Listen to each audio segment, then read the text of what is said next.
ओम सभी को आप सभी का स्वागत है हमारे योगेश्वरम योग चैनल पर।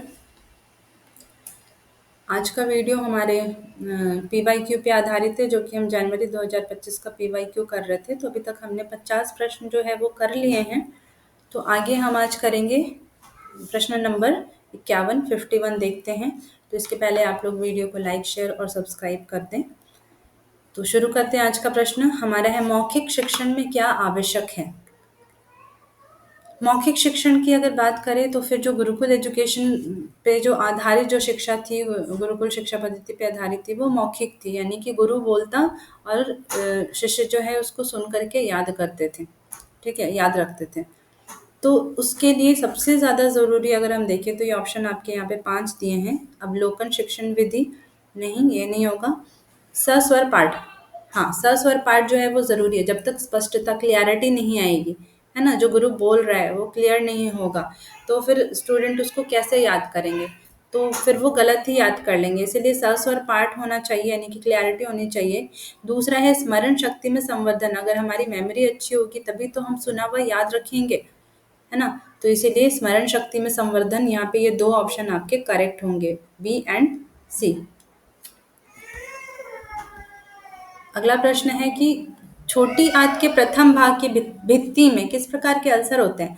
तो यहाँ पे स्मॉल इंटेस्टाइन से रिलेटेड बात पूछी जा रही है कि स्मॉल इंटेस्टाइन के कह रहे हैं प्रथम भाग। तो इसके 3 भाग होते हैं, अगर आप लोगों को पता हो। पहले भाग को कहते हैं ड्यूडेनम,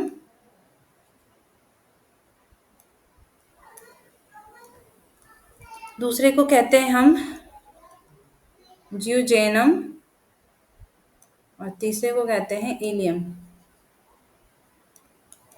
ठीक है। तो यहाँ पे ऑप्शन क्या है, gastric ulcer, jejunum, duodenum ulcer, perineal ulcer. तो यहाँ पे प्रश्न से ही स्पष्ट होता है, अगर किसी को याद रहे कि हाँ इसके तीनों पार्ट का नाम क्या है, तो क्लियर हो जाएगा कि ड्यूडेनम, है ना, ड्यूडेनल अल्सर, क्योंकि ड्यूडेनम में होने वाला अल्सर ड्यूडेनल अल्सर कहलाता है। स्टमक में होने वाला peptic ulcer, sorry, gastric ulcer कहलाता है, ठीक है। ज्यूजेनम में होने वाला ज्यूजेनल अल्सर कहलाता है। और पेरिनियम रीजन, जो हमारे एनस और जेनिटल के बीच में पेरिनियम एरिया होता है, वहां पर होने वाला अल्सर, यानी कि घाव जैसा होता है वो, तो पेरिनियल अल्सर कहलाता है। अगला प्रश्न है हमारा, न्यूट्रिशन और उसकी कमी से होने वाले रोगों के लक्षण के बारे में। तो यहाँ पे आपके 4 विटामिन दे रखे हैं जिससे प्रश्न पूछा है। तो सबसे पहला है नियासिन। नियासिन किसको कहते हैं, तो एक मिनट,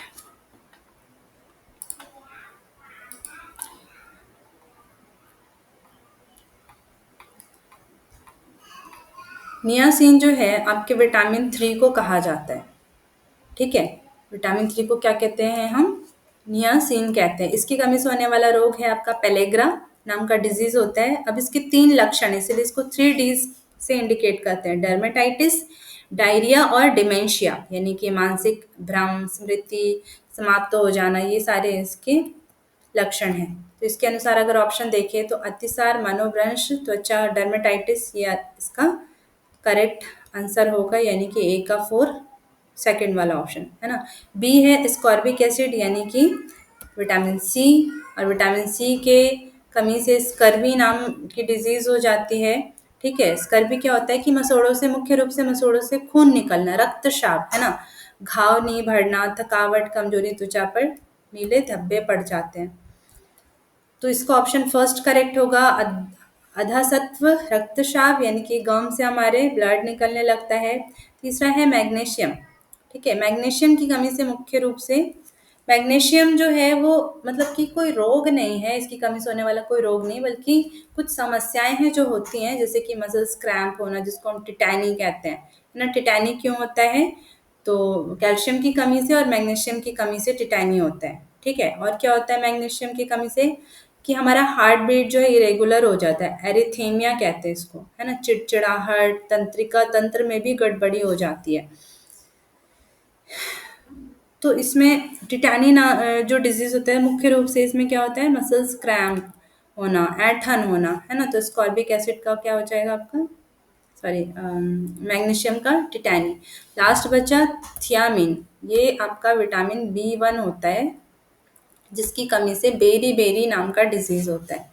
ठीक है, बेरी बेरी दो प्रकार का होता है, वेट और ड्राई, है ना। वेट में क्या होता है, ये हार्ट से रिलेटेड है, हार्ट के वेसल्स में सूजन आ जाना, हार्ट बीट तेज हो जाना।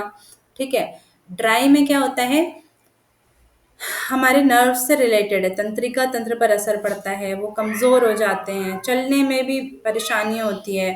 ठीक है, और ड्राई बेरी बेरी में ही क्या होता है, पॉलीन्यूराइटिस, क्योंकि न्यूरॉन्स और नर्व से रिलेटेड है तो पॉलीन्यूराइटिस होता है। ठीक है, नाड़ियों में सूजन हो जाना, नाड़ियों में गड़बड़ी हो जाना, तो पॉलीन्यूराइटिस इसका आंसर होगा। ठीक है, फिर आगे बढ़ते हैं हम। अगला है ध्यान बिंदु उपनिषद के अनुसार योग के अंग इसमें से सिलेक्ट करने कौन से हैं। तो ध्यान बिंदु उपनिषद में योग के 6 अंग बताए गए, है ना। अगर 6 अंग का नाम लिया जाए तो हम यम और नियम को हटा देते हैं, है ना। अष्टांग योग में क्या होता है, यम नियम आसन प्राणायाम प्रत्याहार धारणा ध्यान समाधि। षडंग योग की बात जब भी की जाए तो यम नियम को हटा के और आसन प्राणायाम प्रत्याहार धारणा ध्यान समाधि। ठीक है, तो सबसे पहले नियम तो हट गए, इसमें नियम समाप्त हो जाएगा। दूसरी चीज कि अष्टांग योग में षटकर्म तो आता नहीं है, और ध्यान बिंदु उपनिषद में भी षटकर्म नहीं है, तो ये कैंसिल हो गया। अब बचा प्राणायाम धारणा और समाधि, तो हमारा ऑप्शन नंबर 4 करेक्ट हुआ।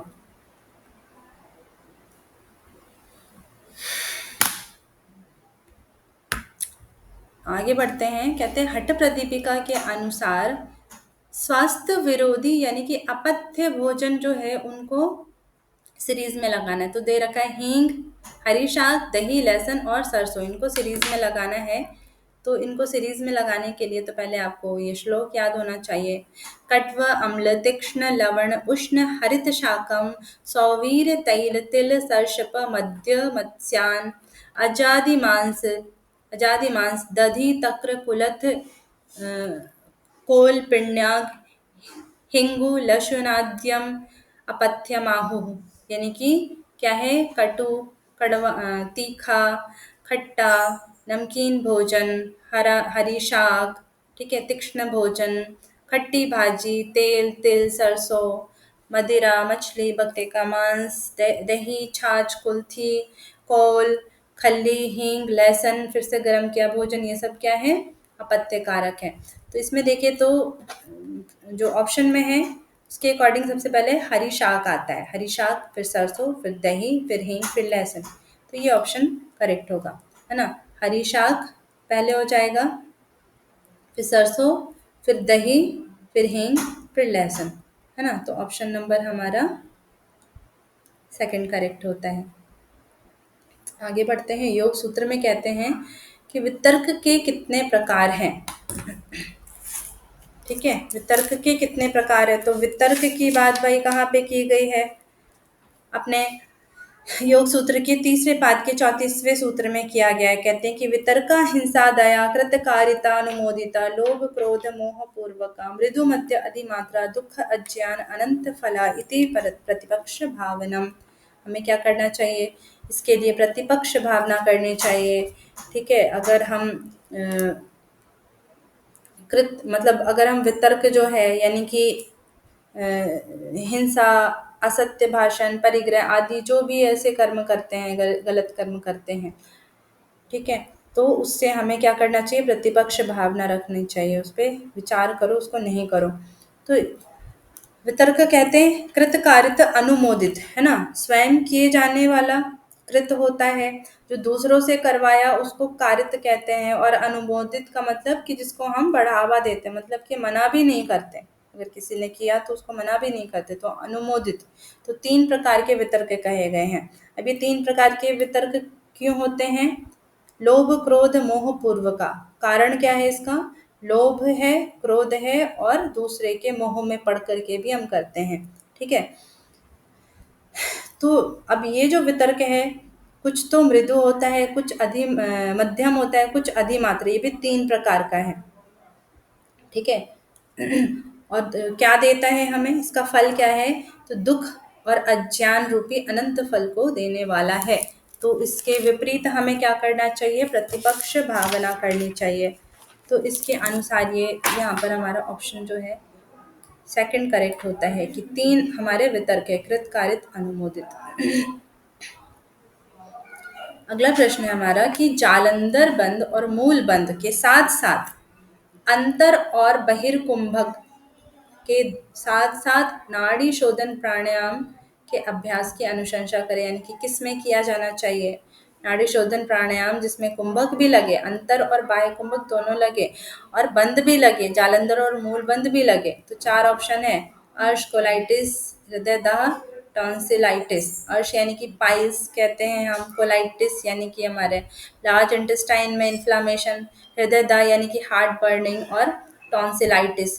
तो टॉन्सिलाइटिस अगर जैसे कि टॉन्सिल हुआ है अगर किसी को, तो वो तो जालंधर बंद लगा नहीं पाएगा, तो जालंधर बंद लगा नहीं, है ना, उसमें हम नहीं करवाते, कैंसिल हो गया। हार्ट बर्निंग में भी हम कुंभक नहीं करवाते हैं, कोलाइटिस में भी कुंभक नहीं किया जाता है ना, हम सिर्फ अनुलोम विलोम कर सकते हैं। लेकिन अर्श में जो है वो हम कुंभक और मूलबंद, जालंधर बंद लगवाते हैं। लेकिन हाँ, अगर बहुत प्रॉब्लम है, पाइल्स में बैठा नहीं जा रहा है, एकदम ब्लड आ रहा है, उस कंडीशन में हम नहीं करवाते। लेकिन नॉर्मल पाइल्स है तो उस कंडीशन में मूलबंद और कुंभक जो है उसके लिए फायदेमंद है, तो ऑप्शन फर्स्ट करेक्ट होगा। अगला प्रश्न है फिर से हमारा योग सूत्र से, कहते हैं महाव्रत का वर्णन कहाँ पे है। तो महाव्रत का वर्णन आपके दूसरे पाद में किया गया है। कौन से सूत्र में किया गया है, तो 31 सूत्र नंबर 31 में किया गया है ना, जिसमें कहते हैं यम नियमों के बारे में कि जाति देश काल समया समया अनवच्छिन्ना सार्वभौम महाव्रतम, यानी कि जो ऊपर जो बताए गए हैं यम नियम, ये सब ये जाति देश काल और निमित्त की सीमा से रहित होकर के जब हर जगह हर वक्त इसका पालन किया जाता है, तो इसको हम क्या कहते हैं, महाव्रत कहते हैं। यानी कि यमों का पालन करना, नियमों का पालन करना, हर जगह किसी भी स्थिति में किसी भी अवस्था में जब बिना रुकावट के वो किया जाता है, लगातार होता है, तो उसको हम क्या कहते हैं, महाव्रत कहते हैं। देन अगला प्रश्न है आपका, प्रत्याहार की स्थिति को प्रेरित करने के लिए उपयुक्त मुद्रा कौन सी है। प्रत्याहार क्या होता है, पहले तो ये समझना जरूरी है। प्रत्याहार में हम इंद्रियों को निग्रहित अंदर की तरफ स्थित करते हैं, इंद्रियों को वश में करते हैं, मन को निग्रहित करते हैं, ठीक है। तो ये तो ऐसी मुद्रा के द्वारा होना चाहिए जो कि हमें इंट्रोवर्ड करे, है ना। तो ऐसी मुद्रा कौन सी है यहाँ पे, काकी मुद्रा नहीं, काकी मुद्रा तो आपके धौती कर्म षट क्रियाज में भी यूज किया जाता है ना, तो उससे प्रत्याहार की स्थिति उत्पन्न नहीं होती। पाषणी मुद्रा, ये भी नहीं होगा।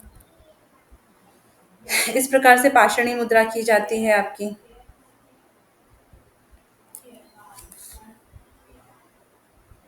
है ना, तो ये भी एक प्रकार की मुद्रा है, इससे प्रत्याहार की स्थिति नहीं आती। षणमुखी मुद्रा, तो हाँ, षणमुखी मुद्रा हमें इंट्रोवर्ट करती है, क्योंकि इसमें हम अपने उंगलियों से अपने पूरे सेंसेस को बंद करते हैं ना, कान को, आंख को, नाक को, मुख को बंद करते हैं और नाद की अनुभूति करते हैं, अंदर की ओर स्थित होते हैं। तो ये षणमुखी मुद्रा जो है ये प्रत्याहार की स्थिति उत्पन्न करता है। अच्छा, भूचरी मुद्रा तंत्र के अनुसार जो है एक मुद्रा कही गई है, भूचरी मुद्रा। इसमें हम क्या करते हैं ना कि मतलब ध्यान को बढ़ाने के लिए, ध्यान की तरफ ले जाने के लिए मुद्रा है। अपने नाक से 4-5 इंच जो है दूर हाथ को रखते हैं या उंगली को रखते हैं और फिर हाथ को हटा लेते हैं और वहीं पे देखते रहते हैं, एक उसी पॉइंट पे जहाँ पे हम अपने हाथ को हमने रखा था उसी पॉइंट पर हम कंटिन्यू गेज करते रहते हैं। ये आपकी भूचरी मुद्रा कहलाती है। अगला प्रश्न है योग चूड़ामणि उपनिषद से, कहते हैं मृत्यु के बाद भी जो शरीर में स्थित रहता है वो क्या है। क्या वो चित्त है, क्या वो क्रिकल वायु है, क्या वो धनंजय वायु, क्या वो इंद्रियां हैं। तो क्या आंसर होगा, धनंजय वायु। एकमात्र धनंजय उपप्राण ऐसा प्राण है जो कि हमारे मृत्यु के बाद भी हमारे शरीर में स्थित रहता है ना। तो पंच प्राण और पंच उपप्राण कहे गए हैं। उपप्राण वो है जो कि हमारे पंच प्राणों की मदद करते हैं, है ना, हमारे शरीर में, पूरे शरीर में स्थित हैं, त्वचा में, हड्डियों में, सब जगह स्थित हैं, ठीक है। तो पंच प्राण है नाग, कूर्म, कृकर, देवदत्त और धनंजय। नाग क्या करता है, तो नाग डकार लाने में मदद करता है, उल्टी और शरीर में गैस हो जाती है उसको बाहर निकालने में मदद करता है नाग। कूर्म पलके झपकाना, शरीर को सक्रिय रखना, भूख प्यास लगाना, उसमें मदद करता है। क्रिकर छींकना, हिचकी, शरीर में खुजली, ये सारे कार्यों को देखता है। देवदत्त जमभाई शरीर को आराम देने के लिए और नींद लाने के लिए कार्य करता है। और देवदत्त क्या करता है, शरीर का पोषण, अंगों को सक्रिय भी रखता है और मृत्यु के बाद भी शरीर में हमारे स्थित रहता है। ठीक है, तो यहाँ पर हमारा धनंजय सही होता है ऑप्शन। तो आज के लिए इतना ही, फिर मिलते हैं अगले वीडियो में। तो आप लोग ज़्यादा से ज़्यादा इस वीडियो को लाइक शेयर सब्सक्राइब करें। तब तक के लिए धन्यवाद।